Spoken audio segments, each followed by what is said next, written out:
Student, my name is Manish. मैं इस video पर बात करने वाला हूं कक्षा 8वीं एमपी बोर्ड वार्षिक परीक्षा 2021-22 विषय हिंदी विशिष्ट का रियल पेपर इस वीडियो पर बताने वाला हूं।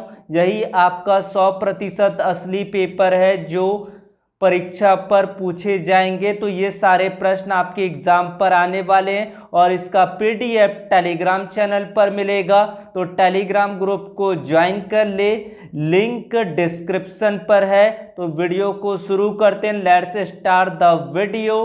प्रश्न क्रमांक पहला, सही विकल्प चुनकर लिखिए।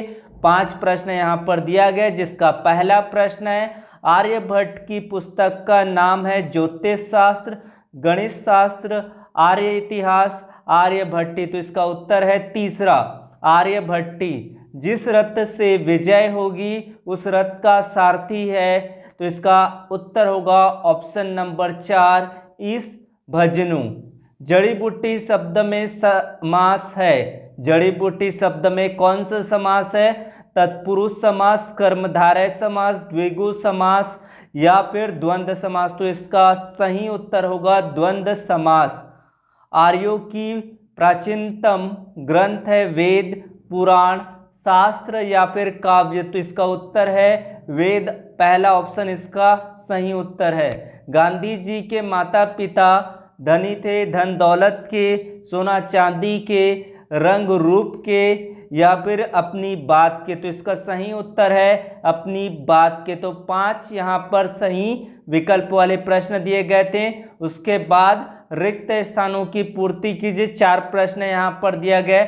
महेश्वर डैश नदी के किनारे बसा हुआ है। किस नदी के किनारे बसा हुआ है? नर्मदा नदी के किनारे बसा हुआ है। तो इसमें उत्तर में आ जाएगा नर्मदा। घुमड़ घुमड़ घीर डैश गगन में भरते गर्जन। तो इसमें उत्तर क्या आएगा बच्चों? आए बादल। घुमड़ घुमड़ घीर आए बादल गगन में भरते गर्जन। तो आए बादल इसका उत्तर हो जाएगा। चौपाई मात्रिक छंद है, इसमें 4 डैश होते हैं। तो इसमें आ जाएगा उत्तर चरण होते हैं। ये आप याद रखेंगे। चौपाई छंद मात्रिक छंद है, इसमें 4 चरण होते हैं। गुप्त वंश का राज्यकाल भारतीय इतिहास में डैश के नाम से विख्यात है, यानी कि प्रसिद्ध है। तो इसमें उत्तर होगा स्वर्ण युग। अति लघु उत्तरी प्रश्न, यहाँ पर 18 अंकों का ये प्रश्न है। गीता में कुल कितने श्लोक है? तो इसमें 7 श्लोक है। पूरा उत्तर लिखेंगे। गीता में कुल 7 श्लोक है। रैदास के प्रभु यदि चंदन है तो रैदास किसके प्रतीक है? तो इसका उत्तर होगा रैदास पानी का प्रतीक है। उपमेय और उपमान में अंतर स्पष्ट कीजिए। हास्य रस का एक उदाहरण लिखिए। निम्नलिखित छंद में मात्राओं के चिन्ह अंकित कर तथा मात्राएं गिनकर छंद का नाम बताना है। तो यहाँ पर दिया है रावणु रधि विरत रघुवीरा, देखी विभीषण भय्यु अघीरा, अधिक प्रीति मन संदेहा, बंदी चरण का सहित स्नेहा। इस तरह से आपको दिया गया है। उसके बाद फा वाला प्रश्न है बैठकर, खड़े होकर और पीठ के बल लेटकर किए जाने वाले एक एक आसन का नाम लिखना है। सभी प्रश्नों का उत्तर आपको नेक्स्ट वीडियो पर मिलेगा। तो वीडियो को ज़्यादा से ज़्यादा लोगों तक शेयर करें। यही आपका 100% असली पेपर है। यहीं से आपके प्रश्न बोर्ड पेपर पर आने वाले हैं। प्रश्न क्रमांक 4 लघु उत्तरी प्रश्न। पहला प्रश्न है रेड क्रॉस के लोग क्या क्या कार्य करते हैं? ब वाला 2 प्रश्न यहाँ पर दिया गया है। संगीत की महिमा अनंत है। वाक्य में उद्देश्य और विधेय लिखिए। हृदय भर आना मुहावरे का अर्थ लिखकर वाक्य में प्रयोग कीजिए। इसका सा वाला प्रश्न निम्नलिखित गद्यांश को पढ़कर दिए गए प्रश्नों का यहाँ पर उत्तर देना है। जैसे रात के बाद दिन आता है वैसे ही दुख के बाद सुख मिलता है। यहाँ से लेकर उन्माद नहीं करना चाहिए।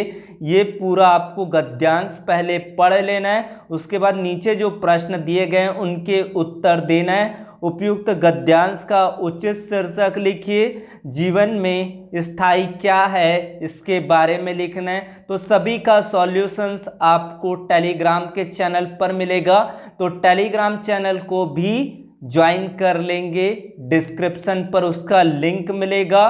बिरसा मुंडा ने किस उद्देश्य से अपना आंदोलन प्रारंभ किया था? सौर वर्ष और चंद्र वर्ष में क्या अंतर है?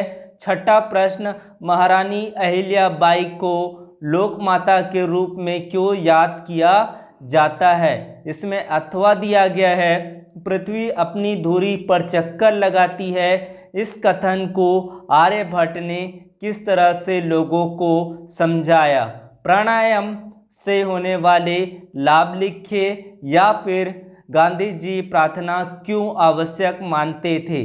आठवां प्रश्न है, आपके पिताजी का स्थानांतरण इंदौर शहर हो गया है, आपको उनके साथ रहकर पढ़ना है, अतः इस बाबत स्थानांतरण प्रमाण पत्र प्रदान करने हेतु अपने प्रधान अध्यापक को एक प्रार्थना पत्र लिखिए, या फिर अपने अध्ययन की जानकारी देते हुए अपने मित्र को एक पत्र लिखना है। उसके बाद गद्यांश का संदर्भ प्रसंग सहित व्याख्या यहाँ पर उत्तर देना है। आत्मविश्वास की सबसे बड़ी दुश्मन है दुविधा। दुविधा एकाग्रता को नष्ट कर देती है, बस इस तरह आदमी खंडित हो जाता है। इसका संदर्भ और व्याख्या आपको लिखना है। लक्ष्य के प्राप्ति समर्पित होकर उसमें एकनिष्ठ होकर काम करने वाले बहुत थोड़े हैं, पर थोड़े से मनुष्य ही है जो संसार को हिला देते हैं, जो अपनी एकाग्रता से जीवन में सफलता प्राप्त करते हैं। इसके बाद पद्यांश दिया गया, इस पद्यांश का व्याख्या करना है। जाऊं कहाँ तजी चरण तिहारे, देव दनुज मुनि नाग मनुज सौ, माया विवश विचार। इस तरह से इसका आपको पद्यांश का व्याख्या लिखना है। 7 अंकों का प्रश्न है। रणभेरी सुन सुन विदा, जब सैनिक पुलक रहे होंगे, कर्तव्य प्रेम की उलझन में पथ न भूल न जाना, पथिक कहीं। ये इसका भी आपको कोई एक प्रश्न का यहाँ पर उत्तर देना है। याचक और दाता अथवा अपना स्वरूप कहानी का सारांश अपने शब्दों पर लिखना है। 7 अंक का ये प्रश्न दिया गया है। निम्नलिखित में से किसी एक विषय पर निबंध लिखना है 150 शब्दों पर। पहला है स्वच्छ भारत, दूसरा है खेलों का महत्व, मेरी शाला ऐसी हो, मेरा गांव। इस तरह से आपको 12 प्रश्न बोर्ड एग्जाम पर दिए जाएंगे।